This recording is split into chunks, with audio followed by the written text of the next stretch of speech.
You're still watching Newsfeed, the PM edition. Now, founder of worldwide Worx, Arthur Goldstuck, has written a book about the rise of artificial intelligence across all sectors of business and society. Goldstuck says the book provides unique perspectives on generative AI, as well as a practical advice for using it. He joins me now in studio for more. Arthur, appreciate your time. Thank you, Hugo. Number 20. That's a lot of books. Do you do anything else besides write books? Way back when, it felt like that was all I was doing. But I haven't written a book in 8 years. So this is the first one since Tech-Savvy Parenting back in 2014-15. Hitchhiker's Guide to AI. Particularly like the title. How did you come up with the title before we talk about the content of the book? My first really successful IT book was The Hitchhiker's Guide to the Internet. And that was almost 30 years ago. And that was, of course, inspired by the Douglas Adams book, Hitchhiker's Guide to the Galaxy. And what made that a natural follow-on in Hitchhiker's Guide to AI is that everyone is panicking about AI. And Hitchhiker's Guide to the Galaxy had on the fictional, let's call it the book, electronic book in the story, it had the words, "Don't panic." So I felt that was a perfect association to have with AI, because that's the theme of the book. It's don't panic about AI. It's actually here to help you. So you pretty pleased that, I suppose the question is, it's okay for us not to panic, but I suppose a lot of panic stems from misinformation or the lack of information. What do we need to know? What's in the book that's of particular importance? Not that any of it wouldn't be important. Yeah. The panic comes from the idea that AI has just arrived. Generative artificial intelligence has just arrived with ChatGPT and Google Bard and Microsoft Bing AI, and Anthropic Claude is the big new name as well. And everyone thinks that's a 2023 phenomenon, but in fact it's been building up for a long time. And the story I tell in the book, which is really a story, is how AI has evolved and developed over the years. In fact, the concept goes back to 1950. And the name itself, artificial intelligence, goes back to around 56. But I started exploring AI in actual use around 2015, 2016. And the book tells of some of the trips I made around the world to visit AI in action. From a soccer stadium in Spain, where La Liga were demonstrating how they were using AI to get an edge. And that was back in 2019 already, 2018. I visited a beehive in England that was using the Internet of Things linked to the cloud to use artificial intelligence to interpret the language of bees. Again, 5 years ago. This is nothing new, and already there are these fascinating use cases, fascinating case studies of how AI is being used to make the world a better place. I often say to people that the technology that we're experiencing in 2023 is actually not 2023 technology. It's potentially a few years old, and what would be current would actually blow our minds. Exactly. In 2018, I gave a talk where I showed the increase in investment in artificial intelligence by venture capitalists in startups. And I said at the time that if this is the level of investment going into startups in AI, imagine the breakthroughs we could expect in the coming years. And in 2017, I attended a conference in the United States with Amazon Web Services, where they unveiled about 20 new AI tools. And I wrote in my column in the Sunday Times at the time that these might seem like science fiction, but in the next 5 years, they're going to be mainstream. And exactly 5 years later, ChatGPT was launched. So you can imagine right now, there's a lot of investment going into new AI startups or recent AI startups. And imagine in the next 5 years, the kind of breakthroughs we can expect. So it's very exciting. Can be scary, but I always say in my talks that the S word is banned when it comes to Q&A time, and the S word is scary. You're not allowed to call it scary because there's so much opportunity. Now, ChatGPT, I think, is what's brought AI to the fore for hundreds of thousands, if not millions, of South Africans, of people across the globe. Just how useful has it as a tool of selling or being an advocate of AI? It's really been the front runner in marketing AI to the world.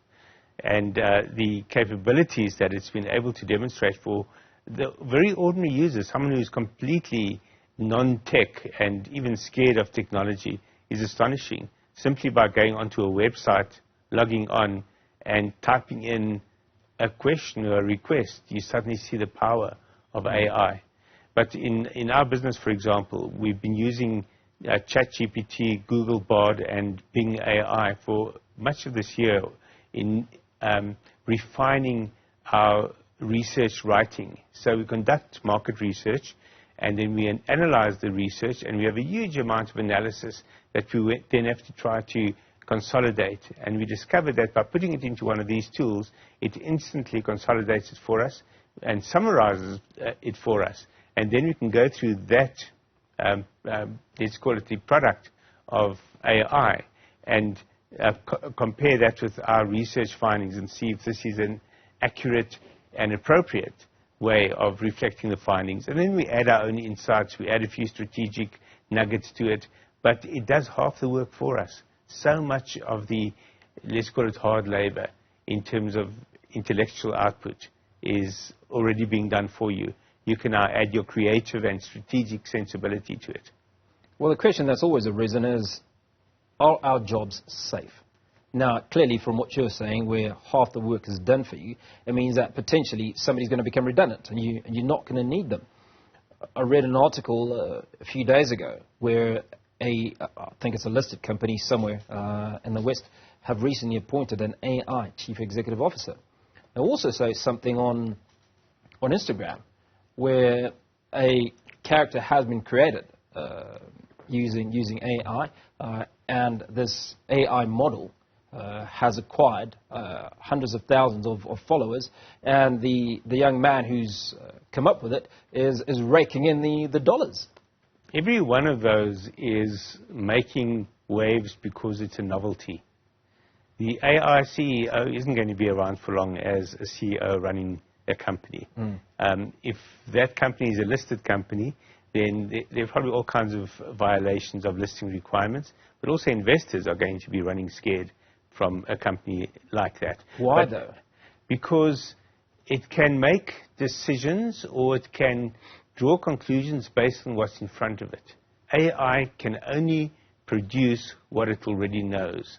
What it doesn't know, it cannot produce, and therefore it cannot give new insights. They might look new, but in fact they're drawn from averaging out all the insights that are contained in existing content. So those flashes of genius, insight, brilliance that you get from great writers, artists, and CEOs is not going to come from AI. It's the quantum of knowledge that AI would have. So yes, so exactly. maybe as a lead of an organization it may not work, but a substantive advisor of sorts, because it knows it so much. Would that not work? Very much so. An advisor, yes, and that's exactly what I tell people AI is going to be for them. You're going to have an expert advisor who has all the knowledge of the world at their fingertips. Imagine having someone like that guiding you in all your activities, and eventually you'll have not just the advisor, but access to the cloud and all the information on your environment and what's happening in your environment. Crossing a road, you might have a voice in your ear say, wait a minute, there's a car that's heading this way at 100 kilometers an hour, and the driver is distracted based on the data that we're collecting, and it might be dangerous to cross the road at this moment. Wait 10 seconds and then it'll be safe. That's an extreme example, but it's possible in the future. A more practical example is a school kid who struggles with understanding the homework.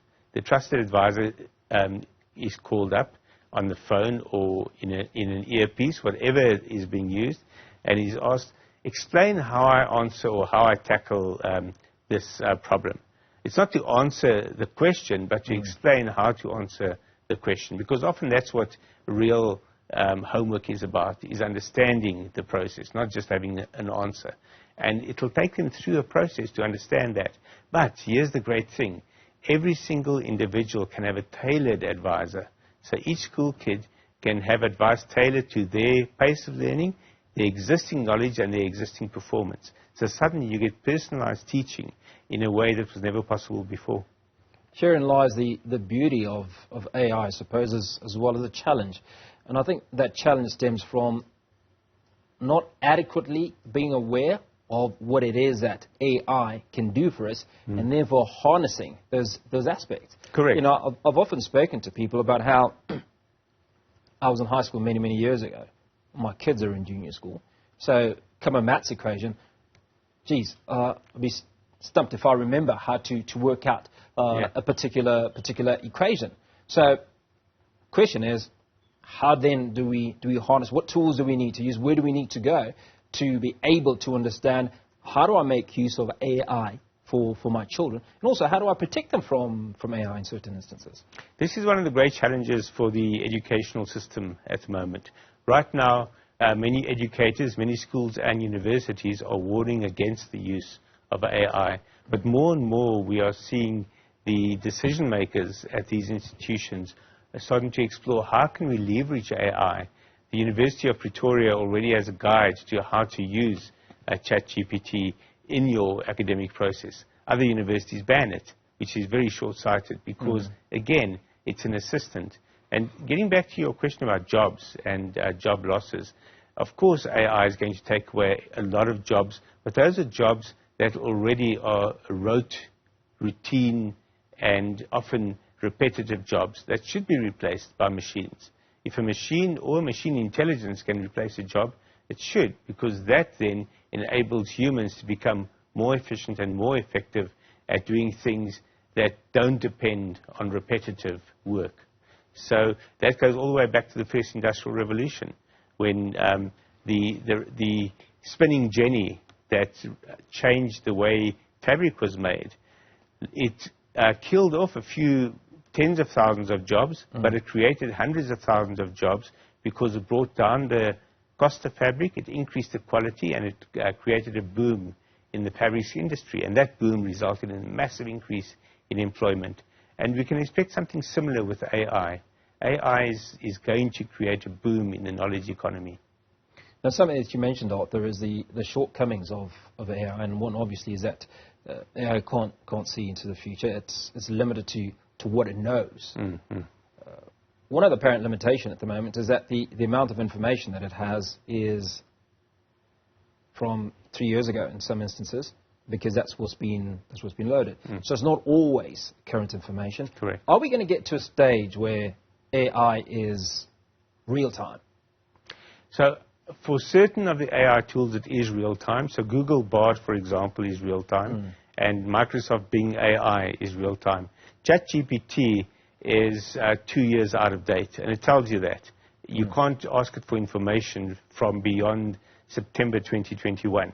However, they have now announced that they'll be integrating all the journals from the Alex Springer organization in Europe, all the news feeds. I think it includes certain business publications as well, will be available in real time to queries. But the problem there is that people are relying too much on these tools for facts, and these tools don't produce facts very accurately. They're language models. They're designed to process language. I say in the book quite a few times, it's a language model. It's not a fact model. So don't be surprised when the facts it gives you are wrong. The idea is to show you what's the best phrase or paragraph to follow the one that's just been written, and the one after that, and the one after that. So eventually it can help you write the entire book. But every fact in that book would have to be checked and double-checked. Now, this is something that I can't fathom, and I hope you can help me understand. I put in an instruction into ChatGPT, for instance, right? And it's not even a split second. It's many splits of a second. That information is reeled out to me. So let's talk about the processing that goes on behind the scenes. I mean, it's magnificent.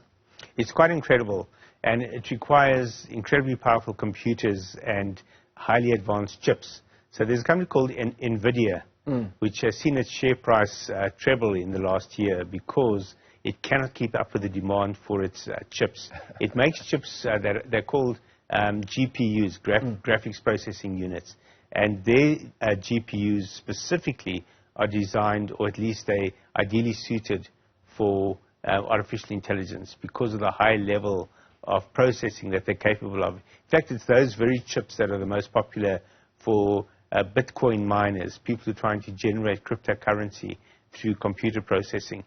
But the problem with that is it's highly computer intensive and highly energy intensive.